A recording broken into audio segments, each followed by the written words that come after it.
അതെ ആ ഏജിൽ ആ കുട്ടി ആയിരുന്നെങ്കിൽ എങ്ങനെ ചെയ്യും? അപ്പോൾ അതൊക്കെ എന്ന് പറയുന്നത് ഒരു മാജിക്കാണ് ഓൺ സ്ക്രീനിൽ ചെയ്യുന്നത്. ഒരു ദൈവ അനുഗ്രഹം തന്നെയാണ്. കൽപ്പനാമരാണെങ്കിലോ? മിനുവിൻ്റെ ആണെങ്കിൽ എനിക്ക് പറയാനുള്ളത് തമിഴിലെ ക്യാരക്ടേഴ്സാണ്. ഫസ്റ്റ് മൂവി ചിന്ന വീട്, തമിഴ് ഫസ്റ്റ് മൂവി ചിന്ന, അത് മിനുവിനും യങ് ആയിരുന്നു. ആ സമയത്ത് ഒരു വൈഫായിട്ട് അഭിനയിക്കുക, അതിനകത്തൊരു ക്യാരക്ടർ എന്ന് പറയുമ്പോൾ ഒരു വണ്ണമുള്ള വൈഫ്, ഭർത്താവിന് അക്സെപ്റ്റ് ചെയ്യാൻ പറ്റാത്തൊരു വൈഫാണ്. അപ്പോൾ അതൊക്കെ എനിക്ക് കാണുമ്പം ആ ക്യാരക്ടറായിട്ട് മാറുകയാണ്. ആ ക്യാരക്ടറായിട്ട് മാറുമ്പം അതൊക്കെ ഒരു ട്രെയിനിങ് ഇല്ലാതല്ല, നമ്മൾ ആക്ടിങ് സ്കൂളിൽ പോകുന്നതോ ഇതൊന്നും ഇല്ലാതെ പെട്ടെന്ന് വരുമ്പോൾ എങ്ങനെ ഇവർക്കിത് ചെയ്യാൻ പറ്റുന്നു എന്ന് തോന്നിയിട്ടുണ്ട്. എല്ലാവരും ചെറുപ്പത്തിൽ പറയുമ്പോൾ നല്ല സിനിമയായിരുന്നു, പക്ഷെ നമ്മളിപ്പം അറിവായിട്ടത് കാണുമ്പോഴാണ്, ആക്ടിങ്ങിൽ വരുന്നു എന്ന് പറഞ്ഞാൽ നമ്മളത് കാണുമ്പോഴാണ് അതിൻ്റെ ഒരു നമുക്ക് മനസ്സിലാവുന്നത് എന്ത് പാടാണ്. കഥാപാത്രങ്ങളിൽ കാർത്തൂൻ്റെ എനിക്കിപ്പം ഇഷ്ടപ്പെട്ട കഥാപാത്രം എന്ന് പറയുന്നത്, കാർത്തു തമിഴിൽ വായ്ക്കൊഴുപ്പ് എന്ന് പറഞ്ഞൊരു മൂവി ചെയ്തു. അപ്പോൾ അതിനകത്ത് ഹീറോയിനായിട്ടാണ് ചെയ്തത്. അപ്പോൾ അതൊക്കെ കാണുമ്പോൾ ഞാൻ ഈ ഏജിൽ ഇരിക്കുന്ന പോലെ തോന്നും. കാർത്തു അപ്പോൾ എന്നെക്കാട്ടിലും യങ് ആയിരുന്നു. അതെ എനിക്ക് ബേസിക്കലി ഞാൻ വല്യമ്മയെ പോലെയാണ് കാണാൻ. അപ്പോൾ എനിക്ക് അതുപോലെ കാണും, മക്കളെ പോലെ ഇരിക്കുന്നത്. അപ്പോൾ അതിനകത്ത് ഡാൻസ് ഒക്കെ കാണുമ്പം എന്ത് എനർജറ്റിക് ആയിട്ടാണ് ചെയ്യുന്നത്. അപ്പം എനിക്ക് അപ്പോൾ തോന്നിയിട്ടുണ്ട്, ട്രെയിനിങ് ഇല്ലാതെ വന്ന് ചെയ്യുമ്പം അപ്പോഴേ പ്രൊഫഷണലിസം ഉണ്ട്. അപ്പോൾ എനിക്ക് അതാണ് കാർത്തൂൻ്റെ വായ്ക്കൊഴുപ്പ് തമിഴ് മൂവി.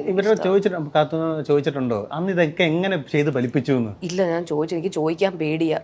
എനിക്കെന്തോ ഞാൻ ചോദിച്ചില്ല. ചോദിച്ചു കഴിഞ്ഞാൽ വേറെ എന്തെങ്കിലും പറഞ്ഞു കഴിഞ്ഞാൽ പിന്നെ നമ്മൾ അതുപോലെയൊക്കെ ചിന്തിച്ച് ചെയ്യണമല്ലോ എന്നുള്ളൊരു പേടിയാണ്. അവിടെ ഞാൻ ചോദിച്ചിട്ടില്ല. പക്ഷെ എനിക്ക് തോന്നിയിട്ടുണ്ട് ഇവർ എങ്ങനെ ചെയ്യും. അപ്പം ഞാൻ ചോദിച്ചിട്ടുണ്ട്, ഞാൻ ചെയ്യുന്നതിൽ എന്തെങ്കിലും തെറ്റുണ്ടോ? അപ്പം എനിക്ക് പറഞ്ഞു തരും, ഇങ്ങനെയൊക്കെ ചെയ്താൽ മതി എനിക്ക് പറയും. എനിക്ക് അങ്ങനെ കോൺഫിഡൻസ് ഇല്ലാത്ത സമയത്ത് ഞാൻ ചോദിക്കുകയാണെങ്കിൽ എനിക്ക് പറഞ്ഞു തരും. അല്ലാതെ ഇവർ എങ്ങനെ ചെയ്തു ഞാൻ ചോദിച്ചിട്ടില്ല.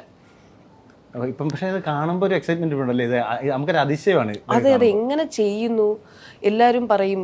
ഈ മിനു അല്ലെ കാർത്തു പൊടിയമ്മ ചെയ്ത സിനിമയൊക്കെ ആ സമയത്ത് 300 ദിവസം തിയേറ്ററിൽ ഓടി എന്നൊക്കെ പറയുമ്പോൾ 300 ദിവസമോ, ഒരു വർഷമൊക്കെ അല്ലേ? ഇതെങ്ങനെ ആൾക്കാരെങ്ങനെ അങ്ങനെ പോയി കാണുന്നു എന്നൊക്കെ തോന്നും. പക്ഷേ പിന്നെ നമ്മളത് ഇപ്പം ഇരുന്ന് കാണുമ്പം ആണ് അതിൻ്റെ വാല്യൂ നമുക്ക് മനസ്സിലാവുന്നത്. കൽപ്പനാമിനെ പറ്റി പറയുകയാണെങ്കിൽ കൽപ്പനാം ജഗതി കോമ്പിനേഷൻ, കാരണം മലയാളത്തിലെ എവർഗ്രീൻ കോമ്പിനേഷനാണ്. രണ്ടുപേരും നമുക്ക് ഇന്ന് വെള്ളിത്തിരയിലില്ല.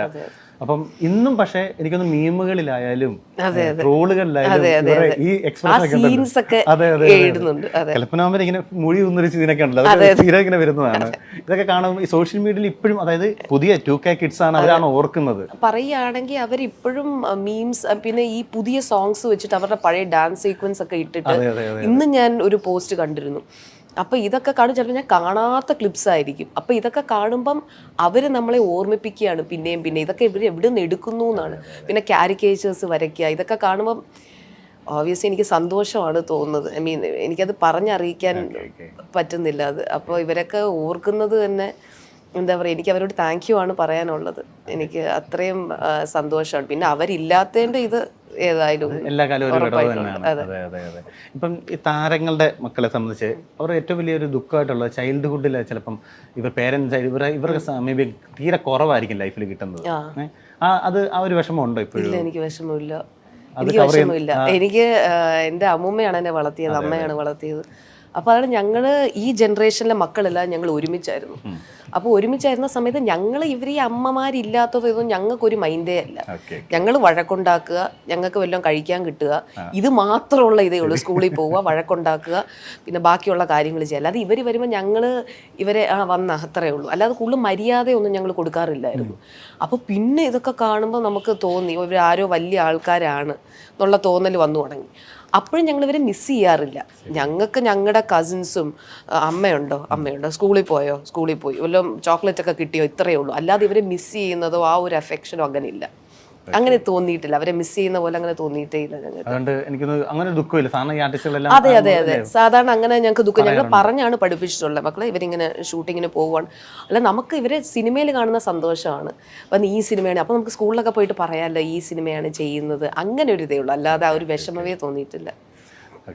നമ്മൾ ഇന്റർവ്യൂ നമ്മുടെ അമ്മമാരെ പേരുകളുടെ കാര്യം പറഞ്ഞു. സാറിന് നമ്മളൊക്കെ എല്ലാവരും അമ്മയെന്നൊക്കെ ആയിരിക്കും വിളിക്കുന്നത്. അപ്പം ഇതിനകത്ത് മിനുമ്മ നല്ല മിന്നു നല്ല വിളിക്കുന്നത്. അതെന്താ അങ്ങനെ ഒരു ശീലം വന്നത്? ആദ്യം ഞങ്ങൾക്ക് അറിയില്ലായിരുന്നു എന്ന് ബേസിക്കലി ഇങ്ങനെ അമ്മ എന്ന് വിളിക്കണം. ആക്ച്വലി കാർത്തൂൻ്റെ എൻ്റെ വല്യമ്മയുടെ ഞാൻ ചേട്ടനും ഞങ്ങൾ ഒരുമിച്ച് വളരുന്ന സമയത്ത് ഞാൻ, ചേട്ടൻ, പിന്നെ പൊടിയമ്മയുടെ മോള് കുഞ്ഞാറ്റ, പിന്നെ എൻ്റെ അമ്മാവൻ്റെ മോൻ അമ്പാടി. അപ്പം ഞങ്ങളെല്ലാവരും ഒരുമിച്ച് ഉണ്ട്. ഞങ്ങൾ 4 പേരുണ്ട്. അപ്പം ഞങ്ങൾ ഈ 4 പേര് ഒരുമിച്ച് വളരുമ്പോൾ ചേട്ടൻ ഇവരെയൊക്കെ ചേച്ചി എന്നാണ് വിളിച്ചുകൊണ്ടിരുന്നത്, ചേട്ടൻ. അപ്പം അത് തിരുത്തിയില്ല. അപ്പം ഞങ്ങളെല്ലാവരും ചേച്ചി എന്നായി. അപ്പം ഞങ്ങൾക്ക് അറിഞ്ഞുകൂടെ ഇവരെന്താണ് ആരാണെന്ന്.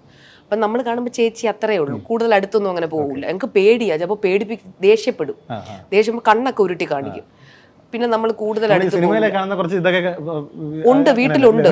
കണ്ണൊക്കെ ഉരുട്ടി ഭദ്രകാളിയൊക്കെ വരുന്ന പോലെയൊക്കെ കാണിച്ചു കളയും. അപ്പം നമ്മൾ കുറച്ച് മിണ്ടാതിരിക്കണം. പറഞ്ഞാൽ കേട്ടില്ലെങ്കിൽ കാർത്തുമൊക്കെ ഇങ്ങനെ കണ്ണുരുട്ടി ഇങ്ങനെ കാണിക്കുമ്പോൾ പേടിയാവും. അപ്പം ഇത് കഴിഞ്ഞ് കഴിയുമ്പോഴത്തേക്കും ഒരു ഏജ് ആയപ്പോഴത്തേക്കും പിന്നെ നമ്മൾ ഇവരെ വീട്ടിൽ വിളിക്കുന്ന പേര് ഞങ്ങളങ്ങ് വിളിക്കാൻ തുടങ്ങി. കലമോളെ എന്നുള്ള ഞങ്ങൾ കാർത്തൂന്നാക്കി, മിനിമോളെ എന്നുള്ള ഞങ്ങൾ മിനുന്നാക്കി, പൊടിമോളെ എന്നുള്ള ഞങ്ങൾ പൊടിയമ്മ എന്നാക്കി. അപ്പൊ അതിൽ കുറച്ച് ബഹുമാനം കൊടുത്തു പൊടിയമ്മയ്ക്ക്. ബാക്കിയുള്ളവർക്ക് പേര് അതെ ഇച്ചിരി കുറച്ച് എക്സ്ട്രാ പേടി ഉണ്ടായിരുന്നു. അപ്പൊ അത് കാരണം പൊടിയമ്മയെ മാത്രം പൊടിയമ്മ എന്ന് വിളിച്ചു. അങ്ങനെ